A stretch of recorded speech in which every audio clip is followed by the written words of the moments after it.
যুক্তরাষ্ট্রে দীর্ঘ ভিসা জট ও নাগরিকত্বের অপেক্ষার সময় বেড়ে যাওয়া ইমিগ্রেশন আইনের সংস্কারের দাবি উঠেছে।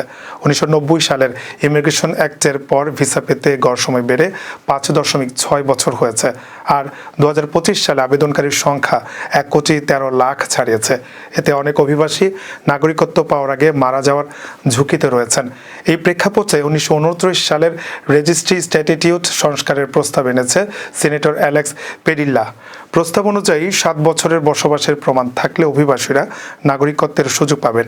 এতে প্রায় ১,১০,০০,০০০ অভিবাসী উপকৃত হতে পারেন। সমর্থকরা বলছেন এটি অর্থনৈতিক ও মানবিকভাবে লাভজনক। বিরোধীরা আশঙ্কা করছেন এতে অবৈধ অভিবাসন বাড়তে পারে এবং কর্মসংস্থানে চাপ পড়তে পারে।